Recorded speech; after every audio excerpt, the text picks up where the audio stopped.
Well, I think YouTube, there's certain words you don't want to say, and if you say them, which are the names of evil people, then certain ones that begin with an H or P, you mention those guys, then it won't permit you to upload the video to YouTube. It'll say there's a processing error, you know, which is, I think, what happened. Um, what I was going to talk about, and I'm going to water it down, make it shorter, is that if you think you're unforgivable, um, if you do something that you think is evil, or you do something that um, is evil, and you may come to the realization that you're unforgivable, and it's it's more of a problem if you do something knowing that it's evil and you perform it anyways.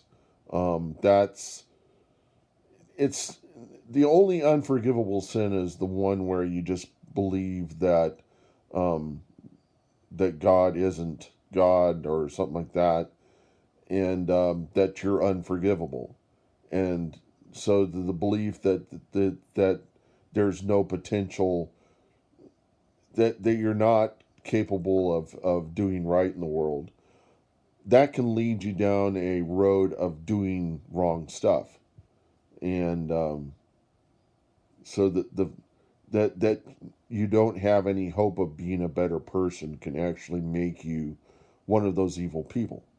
And I was given Charles Manson as an example.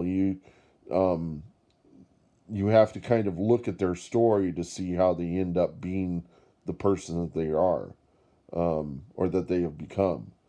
And what ended up making him, you know, from the story that Rob Zombie gave, this documentary, of kind of what happened as in, Sharon Tate's murders, and the way the world will perceive somebody as being evil, as if they go out and they kill a lot of people, like what had happened. But supposedly the reason for this was that he had originally not wanted to do anything of that sort. He may have in him the incapacity to feel for people, like he might have a psychopathic trait, and that made it easy for him to kill somebody. But after that, he got paranoid and kind of felt like the Black Panthers would come after them, and um, the guy that he originally killed was saying that he was going that he had tied up the girlfriend of a guy that had done a really bad drug deal, and so that drug deal that this guy was performing, that was driven by greed, because he was going to make a lot of money by taking the drugs from one from a drug dealer, and passing them on to somebody like a pusher or somebody that would be a secondary person to deal the drugs. He had basically taken half the drugs, sold it off for the same amount of money that he bought it for, and then sold off the second bit of drugs. He was going to sell off the second bit of drugs for an equal amount of money and make back all this money and go off and do whatever. And what ended up happening is the person he was selling it to realized that that kind of drug was worth a different price, or knew of the person that sold him the drugs. But in any case, had tied up his girlfriend and um, wanted the drugs that he wasn't selling them, and that that he deserved, supposedly. Tied up his girlfriend and threatened to kill his girlfriend, uh, and was claiming that the person that had done this drug deal was part of Charles Manson's group, and that this person would come after them. And Charles, driven by this, to come down there and rescue this girl and deal with this person, ended up shooting him. the guy actually said, "You go ahead and shoot me," and he shot him and rescued the girl, but ended up getting paranoid, thinking that he was going to end up going to jail. Ended up telling the rest of the group that everybody had to perform the same evil act, so that nobody would rat out on him. That they're all going to have to kill some people, which is really silly. Is really just like they start out that documentary with Rob Zombie. He starts out the documentary, and everybody says this is Looney Tunes stuff. The thinking here is just really crazy thinking, and so Charles Manson is a crazy person, and because he had this really bad perception of the world and this paranoia and all of that kind of caused him to make these really bad decisions about how to deal with problems. And they had this commune of just this free sex commune, and people just performing, kind of living whatever, doing whatever they wanted to do, and living however they wanted to live. There was not a sense of right or wrong there, obviously, or that it developed into no sense of right or wrong. Um, that's what led to that whole business, and the reason why he was able to convince all these girls to commit these acts of evil, and then they end up all putting X's on their heads and shaving off their hair because and saying that they had no head.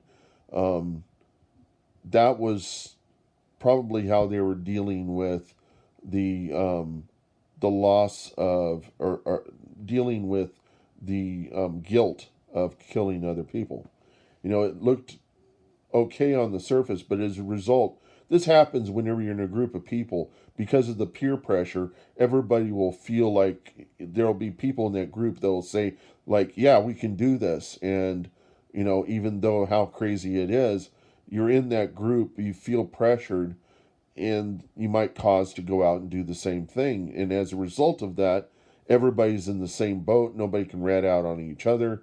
When they all got caught, they were all in it together, and some of them were brainwashed, into brainwashed by Charles Manson in his silly ideas, and they ended up just kind of succumbing to his wild ideas that there was going to be a race war, and the reason why he set up this murder of Sharon Tate was to start a spark of this race war that he thought would would cause the whole world to start killing each other, and everybody would die off, and that he ended up having sex with these girls and creating the new world, the which is all silly thought, how in the world that anything like that would ever happen. But to him, it was like there would be a potential of the end of the world, and he would create the new order, the new. So, but the thing is this probably all started as a result of his fear of the world, he probably had a fear of other races, and it was a result of ignorance and not a false perception of people in the world. And whenever you have these false perceptions of others, it can drive you to do some pretty stupid stuff. And it may just be an improper upbringing, and the feeling that you're unforgivable. Even that alone will actually cause you to do really bad stuff. If you feel you're unforgivable, then it will drive you to the idea that it doesn't matter if you do good or bad. And there are people in the world that are that way anyhow. It's just that something hasn't led them to perform an act of evil.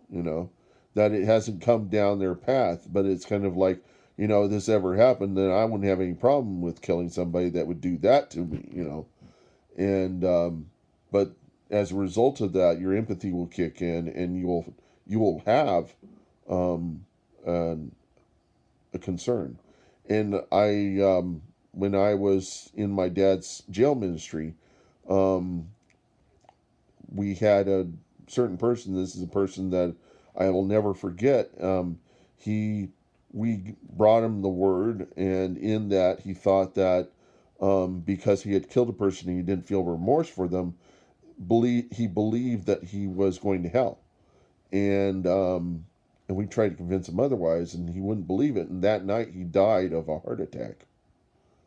And I mean, I can remember him looking at me, and that he was perfectly healthy, you know, looking at me and just having this wild look in his eyes. He was looking at me like he was telling me, no, don't go down the same path that I've gone down. And he was just he really believed that he was going to go to hell, and because of this concern, the stress of this concern had led him to have a heart attack. Because that's what stress can do, is it can make people, it'll make their immune system, it'll kick their immune system out the window, but it can also cause you to have skipped beats and on the heart, and it'll cause you to have a heart attack, because you'll feel there's no chance for you to ever be forgiven.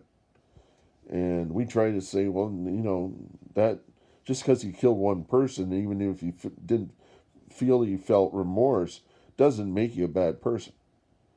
And I've had similar discussions with other people who have also, had that kind of point of view. That there's a guy named Huff. His let me see. Um, it's like Lauren Huff or something. He was a preacher at the University of New Mexico's Christian church that was on the corner there. It was not directly on the corner; it was a little bit offset, but it was across street from Central, on the corner of the Union campus on the southwest side. And Lauren Huff, I think was his name, or Lynn Huff. Lynn Huff was his name. And he said that there was this one night he was driving down the road fairly fast, and he went over something that sounded fairly significant, and he thought that he had run over a person in the road in a possibly in a bag. He didn't see the person; he saw it like a bag, and he just ran over it. And there was possibly a person in it. It also could have been a deer, but in his mind, he thought that he killed someone, and he didn't even go back to check it, if it was a person. But in his mind, that he said that I could have killed someone, and it said it really caused him a lot of guilt, because he thought that he might have done that. And there are certain things like that happen to people. They think that they're just unforgivable. And even though it says in the Ten Commandments, "Thou shalt not kill," it also says, "Thou shalt not bear false witness," and all sorts of stuff. I'm not going to go and read the Ten Commandments, but you can read through it, and some of that stuff is like so subtle that everyone has done that. Like uh, do not dishonor your parents, and do not commit adultery, and everybody's done something. Like, there's like nobody on the face of the earth that has not done something that was on the Ten Commandments, that has not lived up to that. And so really what that is God giving everybody a law, and showing them that they can't live by it. And even when Moses was getting the law, the people were disobeying it, and the thing is that you don't want to be in a theocracy. You don't want to live by a law. And at the end of all of it, when Jesus did come on the earth, when he came and be God with us, whenever the Christ was here, God with us, um, the ultimate result of all that stuff from the Old Testament was these guys like the Pharisees and the Sadducees, and these guys who dressed the part but still performed acts of evil behind the scenes and were justified through the vanity and the presentation. They were justified by the people around them as being um, perfect and whatnot whenever they really weren't. And that's the worst kind of evil, is whenever you perform evil and you believe that you can be that because you're a great figure, you're going to be great in heaven or just great on earth. That as long as people see the best, see this facade, that it frees you up to do evil stuff. And I've got that problem myself. I'm not a pretty person. I'm not going to present myself as being a pretty person. I've got a dirty room, but I also got an outstanding problem, and that's porn. And but to some degree, I'm never, because of my trust and things like that, that says I can't get married. Um, I'm never going to have the capacity to have, because I have an extreme sexual appetite.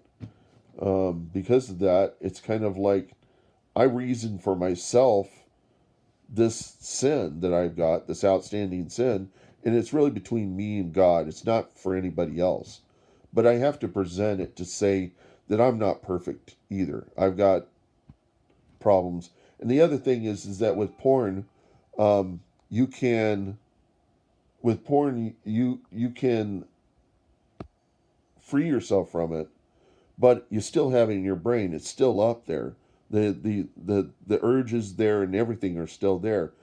And so the thing is in my mind, it's like whether I do it or not is not going to affect the world, because I'm not. It's actually better that I'm doing porn and I'm not going out and having sexual relationships and committing adultery with.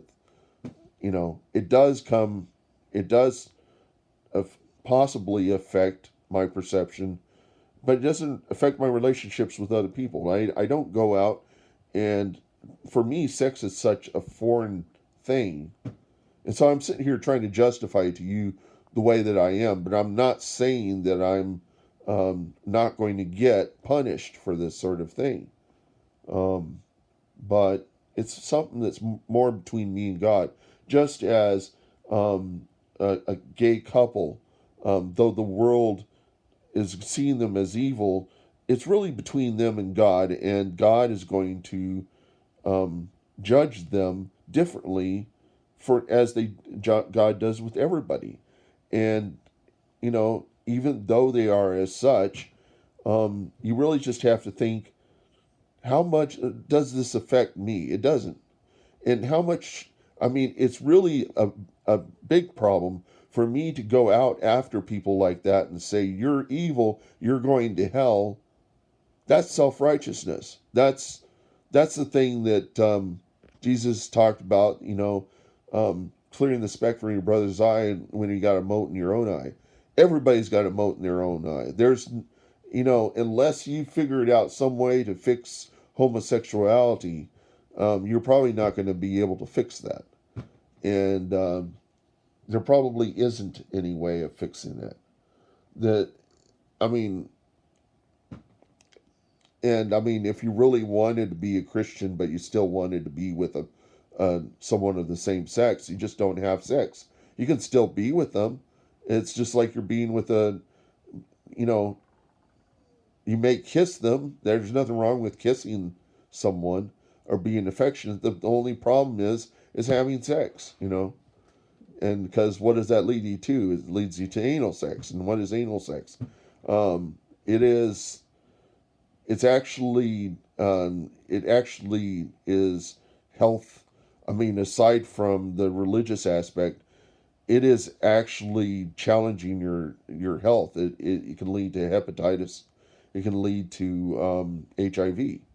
But even before then, you know, if you end up having sex with lots of people, and then you're going to take on STDs, and that could harm your life. It could harm the lives of others. Um, and so it's really just to keep you out of doing wrong to other people. I mean, if you start having sex with all sorts of people, you have the potential to ruin families, and it'll spread. In my case, the only thing that's going to affect me is me spending time with my parents, or being apart from the world and not being involved with others. It just makes me a bit more of a recluse. But to some extent, for me, it's really it is a, it, for me, it really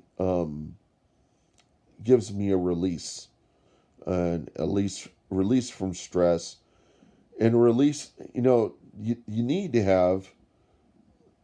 have, sex. Sex is necessary to be human, unless you have the ability to put off that appetite. It is just like everything. You got to have sex. You got to have food. You got to have water.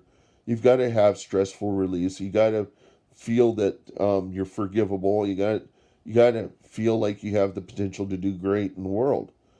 And if you've got to have love, but love leads to sex. If it is a marriage, if you have marriage, I can't have marriage.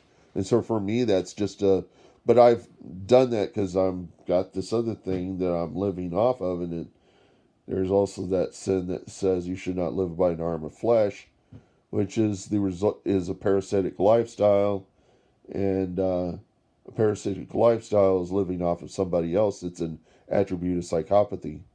That is, but the thing is who am I living off of? I'm living off of a pension program that's got a lot of money. It's like a coffer of money that if somebody does, they know full well that there's going to be a potential there. There's somebody's going to take advantage of that. Am I taking money away from somebody that it could benefit?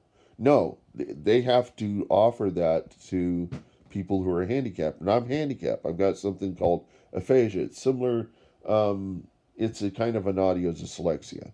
And it does present problems for me. It kept me from getting through a certain course I had in college, where I had a teacher who would like to, he could ride on one end of the board and race with the other, and so it was very hard for me to follow his instruction. I ended up having him so many times that I ended up petitioning the course. And my brother said, "Well, if you petition that course, you can't possibly get into grad school." And I was just kind of like, "Screw grad school.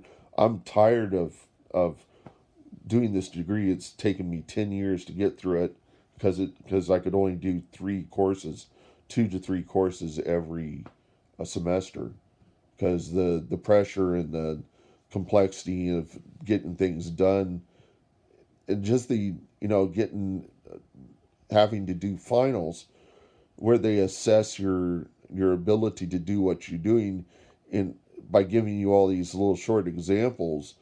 um, it wasn't the best for me, but I ended up retaining a lot of it, and I would really wonder how much the others who were able to go through that were able to retain it. I tend to retain a lot of what I hear. It's just that I don't often, if something is not really interesting to me, I don't retain it. And a lot of that was just people teaching me different computer languages. So I just didn't see much point in learning a computer language if I could, if I might get something different down the road. And so I wasn't really driven to learn, say, Mathematica, because I didn't really feel like I was ever going to do anything with mathematics. That I was going to get into computer graphics, and I didn't feel like computer graphics really required a whole lot of mathematics. But anyhow, I'm going to upload this, and that's the idea is that if you feel you're unforgivable, it's probably going to lead you to do bad stuff. Um, so the thing is to not get so pressured by religion that you don't have the potential to be a better person. Don't let your failings get you down. Just do your best, and and don't So for me, part of my best is being able to sing songs and share what I are my favorite music. Because my dream job when I was a kid was to be a DJ, and today, with MP3s and computer controlled stuff, and the programming can automatically be done. I've proven it with my website, Rock Me Amadeus. The website can do what I would do personally, but I still feel like I need to kind of influence or inspire people to listen to different kinds of music, because one of the problems we have in the world is just kind of pigeonholing into one particular taste and not becoming diverse in our taste. We have to be diverse in many different ways because it's going to give us happiness to be diverse. But some people are happy in just one thing and they just stay there, and then they don't have the capacity to gel with other people, and it may end up leading you to a crazy kind of perspective of somebody like Charles Manson ended up killing people and feeling like there's nothing wrong with killing people, and which there is. And when you kill people, you're taking away from the world somebody that with the capacity to provide a real value. Killing abortion for me doesn't seem like the same sort of thing, because it does take from away from the world somebody who could provide value, but it's really kind of an iffy thing because you really don't know what that person's going to turn into. Um, Whereas when you put a soldier out on the field and you kill them off, those soldiers are they may survive it, they may not, but it has the potential of taking away from the world somebody who's special, who could provide value. Now they can't provide value. So is war justified? No, it isn't. It's part of the Ten Commandments: "Thou shalt not kill." But that doesn't mean that if you've been to war, you're not forgivable. And so you need that. You need to know that so that you have the capacity to go on with life. Because there are some people who just dwell on things in the past that they're unable to change. And one of the what I consider one of Satan worship is dread is not dread. Uh, it's it's dealing with the past. It's regret. Regret is devil worship. That's Satan worship, because it leads you down a path that of feeling like you don't have the capacity to do good. You don't have the capacity to provide value in the world. And if you keep on thinking that way, you're not going to provide value in the world, but you can't really tell if you're providing value in the world. God still may use you for providing value, just don't perceive it as value, okay? So when I say that I'm not really a great singer, it's just my own self-perception, but I don't feel the need to go and be on American Idol or anything like that. That's the way the world perceives greatness. I don't see that as great. To me, if I have a certain God-given gift to maybe sing or even preach or anything like that, I shouldn't have to charge for it. It's not something that I rely upon. It's something I enjoy doing, and that's how you can recognize a spiritual gift. Is something you enjoy doing, and you don't feel like holding it back from people, because it says in the Bible, "Don't hold back good." So if you've got something good that you can provide, don't hold it back. Don't charge for it. Do it. Just like, um, what's his name from the Mayo Clinic, Mr. Mayo, would not hold back his trade from um, healing people. Even if people couldn't afford it, he wouldn't demand the shirt off their back. If they're poor. How do you get a person to pay for a surgery? Do you perform any less surgery on them than you perform on somebody who's affluent, who has a lot of money?